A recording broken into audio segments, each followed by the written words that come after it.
Kamusta mga Repapits? Si Alex Sonse to at sa video na ito ay magtuturo na naman ako ng everything about stock market at sa video na to ay makikita nyo gumagamit ako ng platform mula sa COL Financial na kung saan siya ang nagsisilbing online stock broker.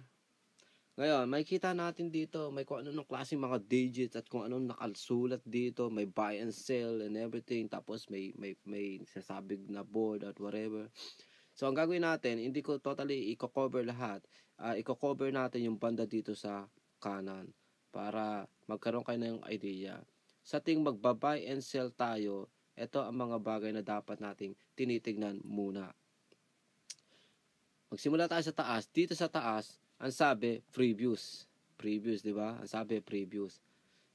Ang sabi dyan, previous pricing ng stock na yon na hawak natin. Kunwari ngayon, ang stock na yon ay To Go Group, na which is cargo company.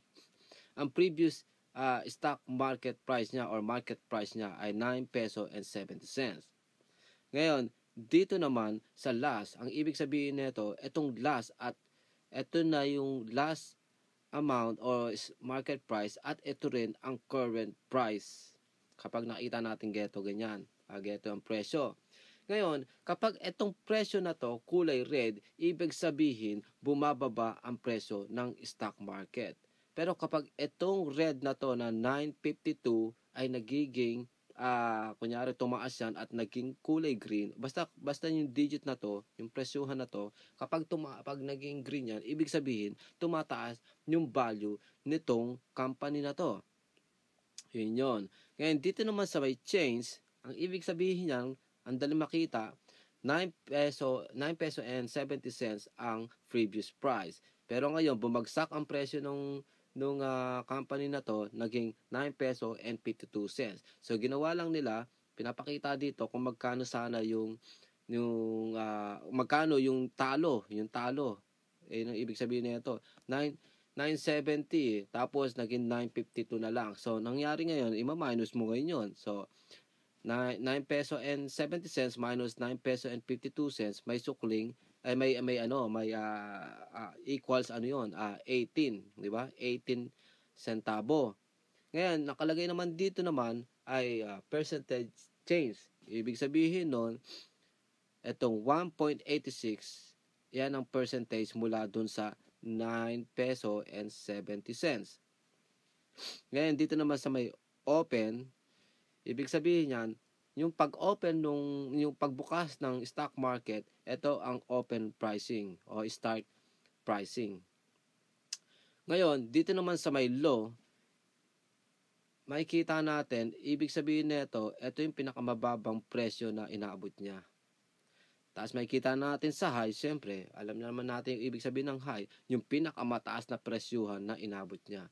Which is nagsisilbing kung ano yung pagkaka-open, yun ang pinaka-high price. So, ibig sabihin, mataas itong presyo na to. Parang ganoon. Ngayon,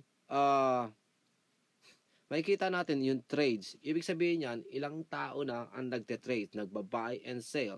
Makikita natin 20 pieces pa lang sa ganitong panahon na kinapture ko itong poro na to.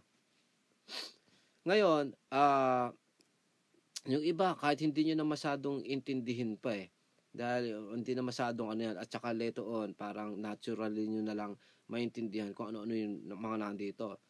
Pero usually, yun ang mga importanteng titignan. Ngayon, siyempre, pag tayo magbabuy or magsisale, ang number one din na titignan dito, itong board lot. Ayan, board lot. Nire-require ka ng To Go groups na company na mag-invest o bumili ng 100 shares. Ngayon, ang current price netong share ng stock na to ay 9 peso and 52 cents. So ngayon, nire-require ka ng bumili ng 100. So ibig sabihin niyan, 9 peso and 52 cents times 100. Ibig sabihin niyan, ay 100 ba nga ba? Yeah. Ibig sabihin niyan, para maging parte ka ng company na yan o para maging pag-aari ka rin ng company na yan, kinakailangan mong mag-invest ng 900 peso and 52 cents.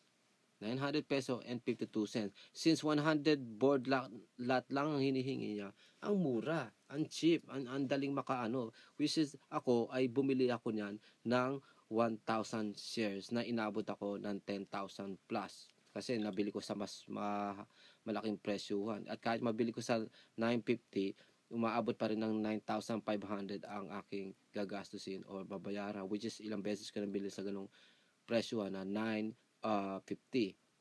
Ngayon, makikita natin dito, sabi dito, open to foreigners. Ibig sabihin niyan, pwedeng mag-invest ang mga foreigners, 'di ba? Pwedeng mag-invest ang taga-ibang bansa. Ngayon, makikita naman natin dito yung high, yung ewan ko paano babasa diyan, yung DYN, T high, tapos yung T low. Tapos yung ceiling price.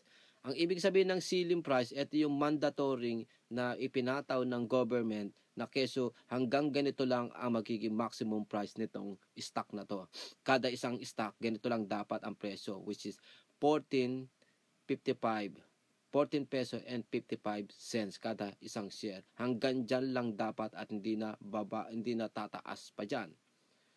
Ngayon, usually makikita natin dito, ibig sabihin ng T-high, yung pinaka parang highest amount na nagiging presyohan nito ay 10 peso and 47 cents and 20 na kung saan almost 5 cents, di ba? Ganun 'yon. Yung pinakalo, ang pinakamababa is talagang super cheapify at mabibili mo at pag nabili mo sa ganitong halaga which is 8 pesos and 56.80 na kung saan almost 8 peso and 6 cents. Ganun 'yon. Tapos yung market status, ibig sabihin nun, pinapakita lang na kesyo continuous ang pagte-trading or kunyari, ano pa lang, pre-opening pa lang, geto ganyan. Basta yung status na kung live o whatever, yung stock market ngayon. Tapos yung outstanding, kung magkano na nagiging presyuhan, magkano na yung nagiging trades, geto ganyan.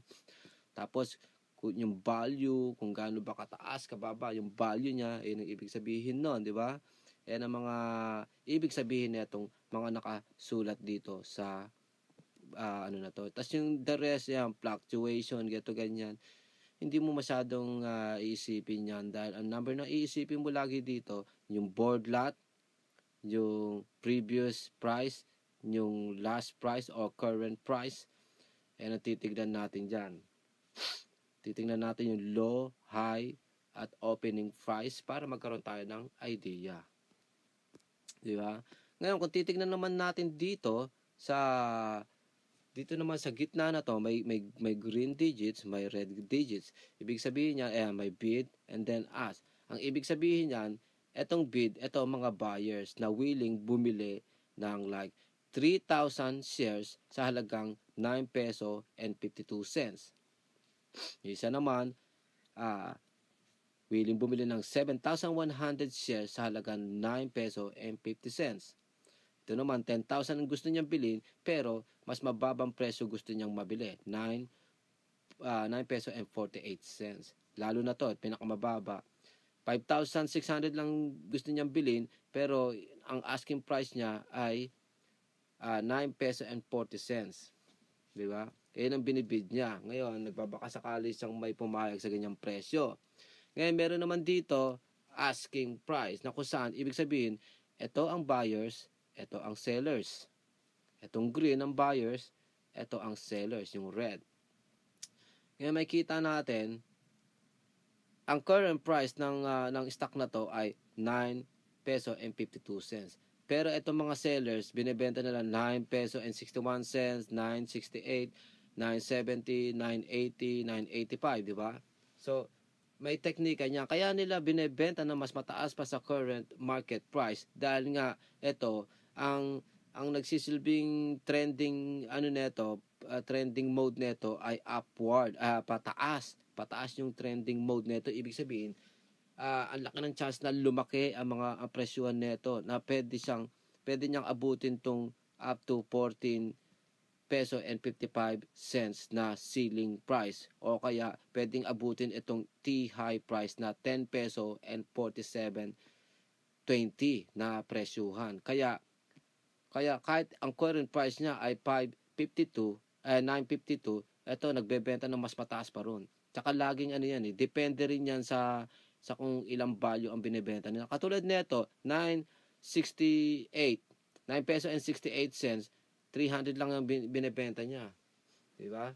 Isipin mo naman yan, ang laki ng kakaibahan, di ba? Ngayon, kahit sabihin pa natin kunyari, may isang seller dito, 9 peso and 52 cents niya rin pinagbebenta, tapos meron siyang like 2,000. Ibig sabihin nun, kaya niya binibenta sa ganun presyo din sa actual market value price dahil sa nakuha niya ng maliit yung stock na to. Maaari nakuha niya lang ng 8 peso o 8.50, parang ganun. Kaya kung 8.50, di kita siya ng 1 peso and 2 cents. Kung 8.50 niya nabili yung itong stock na to, tas tinira niya sa ganitong presyo, asking price niya, ganun yon. Yan ang ibig sabihin nun. Ngayon, makikita naman natin sa baba, last 5 trades, ibig sabihin, yung mga taong nag-trade, nag-buy and sell. Makikita natin yung mga pangalan. Ito, COL, tapos 3 ton, geto ganyan. Makikita natin yung mga nag-buy and sell o mga companies or individual investor na nag-buy and sell.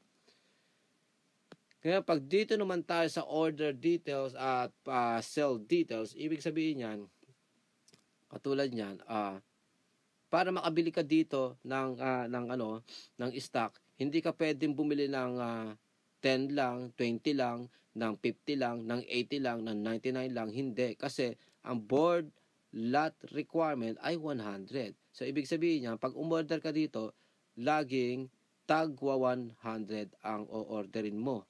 So, katulad niyan, 1,000 ang in-order ko nung minsan dito, 10 peso and 12 cents. So, ganito inabot ng aking total. Nagbayad ako ng 10,149 pesos dyan sa 1,000 shares. Diba? Pero kung tutusin isipin mo, nasa less than 1,000 lang dapat to kung 100 ang kinuha ko. Since gusto ko nga kumita ng mas malaking pera, bumili ako ng mas maraming stock para pag tumaas pa sa 10 peso and 12 cents to, di kita ako. Kunyari, kapag tumaas to ng 11 peso and 12 cents, di kita ako ng 1 peso kada isang share. So, 1 peso times 1,000 shares, di kita ako ng 1,000 pesos. Ganun ang ibig sabihin nun.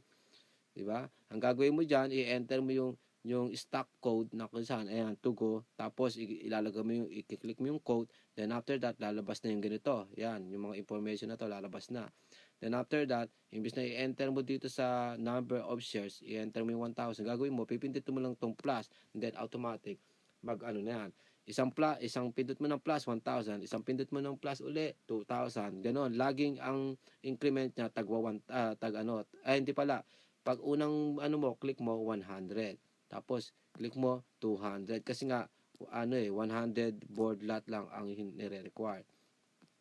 So ganun pala, hindi 1,000. So pag click mo yung plus 100 tapos plus 200, laging tagwa 100 ang patong. Hindi ka pwede bumili ng ilang piraso lang. Dapat bumili ka saktong tagwa 100.